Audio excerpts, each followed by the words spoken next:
Agora Brasília, 12 horas e 34 minutos, mais uma vez agradeço, sei que o senhor deve estar numa agenda extensa e o senhor atende mais uma vez aqui ao Balanço Geral. Muito obrigado, senador Alessandro Vieira, boa tarde para o senhor e eu já começo a perguntar, a CPI que pretende investigar a conduta dos ministros Dias Toffoli e Alexandre de Moraes, ela já está protocolada e quais os próximos passos? Agora, mais uma vez, boa tarde para o senhor, senador.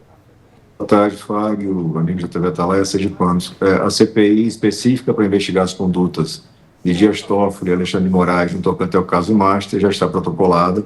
Ela tem 35 assinaturas formalizadas, ela recebeu alguns apoios posteriores ao protocolo. Esses senadores vão apresentar requerimento específico de apoio, deve chegar aí a casa das 41 assinaturas.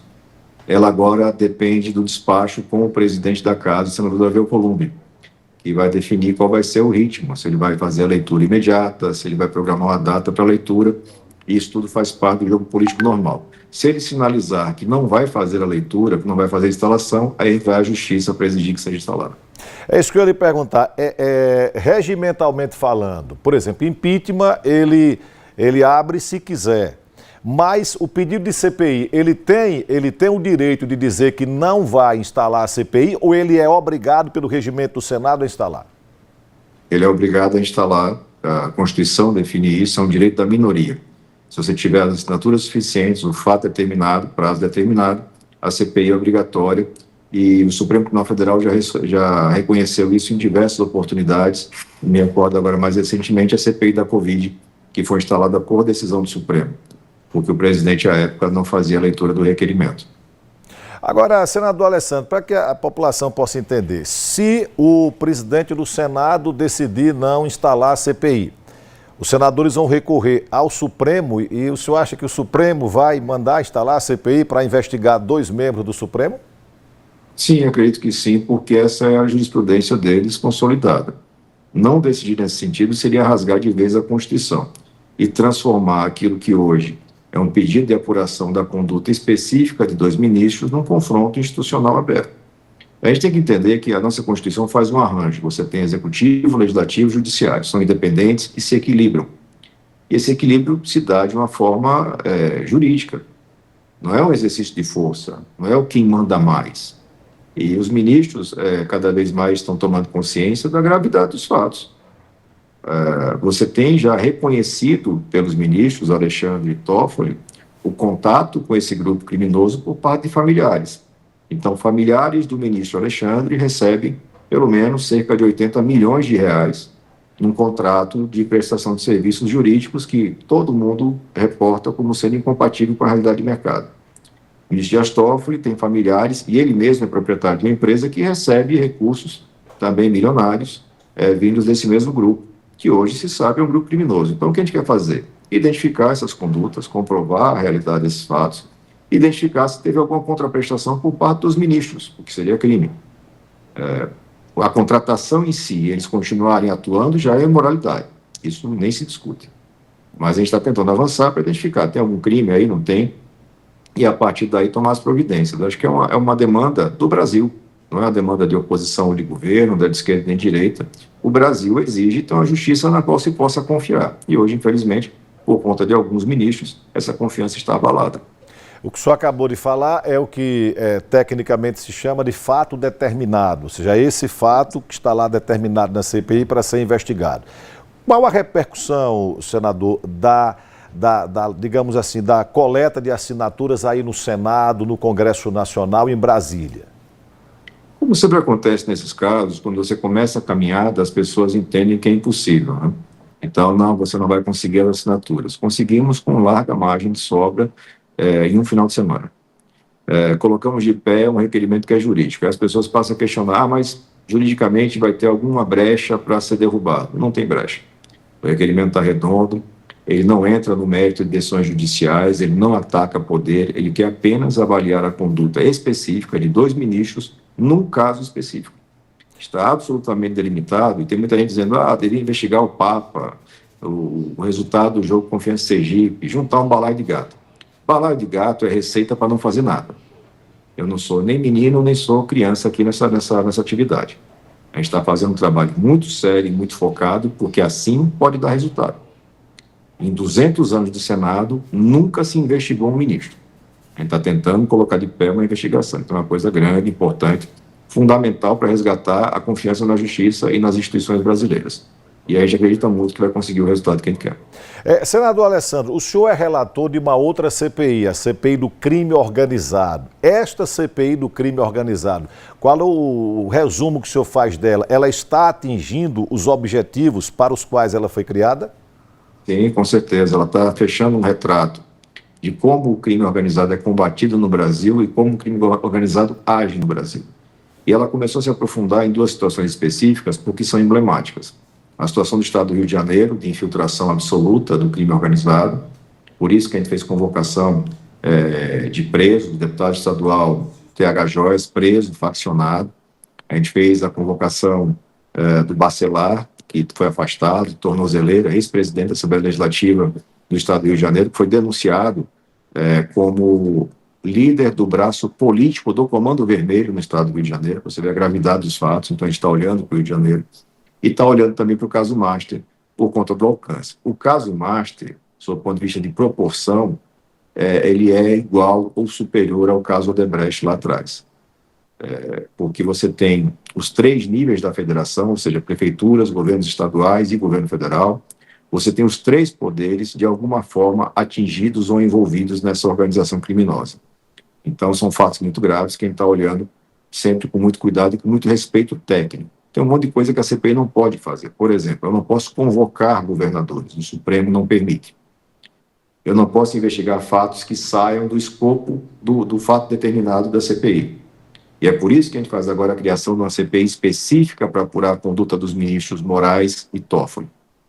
Porque aí a gente blinda essa investigação das decisões judiciais que vêm para tentar barrar. Acho que é um trabalho que o Brasil precisa acompanhar com muita atenção para que a gente chegue a esse resultado que vai ser histórico. Para convocar, por exemplo, essa CPI que o senhor está propondo, ela teria o poder de convocar Alexandre de Moraes e Dias Toffoli. Ela poderia convocar?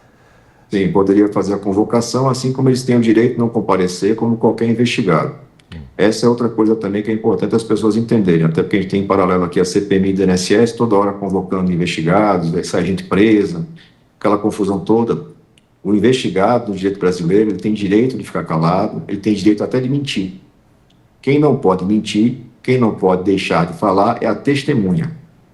Então, separando isso, você consegue ter resultados mais eficientes. Então, se os ministros forem investigados na CPI, eles têm o direito de não comparecer.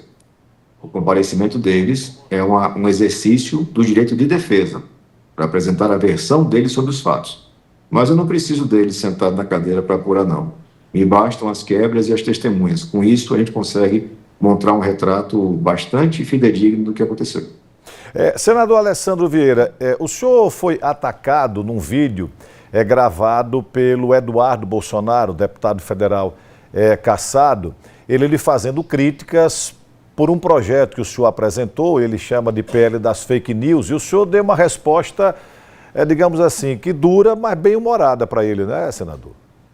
Eu mandei ele brincar com o Mickey, surfar, que é o que ele está fazendo nos Estados Unidos, né? Ele está defendendo o Brasil, mas a única coisa que ele fez lá foi defender a taxação do Brasil, prejudicar o Brasil. Eu entendo que política é um troço que tem que ser feita com muita seriedade, com muita responsabilidade com o eleitor, com o cidadão. Não dá para ficar mentindo. A realidade dos fatos é que desde 2019 eu aponto para os problemas que nós temos nas cortes superiores. Em 2019 eu apresentei um pedido de CPI, foi conhecido como CPI da toga, e apresentei o pedido de impeachment, justamente de Alexandre de Moraes e Dias Toffoli, porque eles instauraram o famoso inquérito das fake news, que está em vigor até hoje. O ministro Alexandre foi escolhido por Toffoli como relator, sem sorteio, contra a vontade do Ministério Público. E eu fiz todo esse posicionamento naquela época, e os maiores adversários da minha atuação foram justamente Eduardo e Flávio Bolsonaro, em parceria com o PT e em parceria com parte do Centrão que é investigado pelo Supremo. Isso tudo está documentado, pode mentir à vontade, os documentos estão aí, tem vídeo, tem tudo. E aí você identifica. O senhor acredita que essa crítica do Eduardo Bolsonaro tenha alguma relação com a eleição do Senado em Sergipe? Não, não, não. O deputado Rodrigo tem todo o direito de ser candidato pela base bolsonarista, mas ele é irrelevante no cenário nacional. O problema deles é outro, é o rabo preso. Porque lá em 2019, no acordão que foi feito para barrar a CPI da toga, o Flávio Bolsonaro resolveu o processo dele da rachadinha. Quem fez isso para ele? Dias Toffoli. Dias Toffoli suspendeu todas as investigações no Brasil baseadas em relatório do COAF. Por isso que eles foram muito incisivos na época contra a CPI, contra o impeachment de ministro. E aí passa o tempo e eles continuam na internet falando uma coisa, na vida real fazendo outra. O senador Flávio Bolsonaro assinou esse pedido de CPI, mas só assinou depois que já tínhamos as assinaturas necessárias.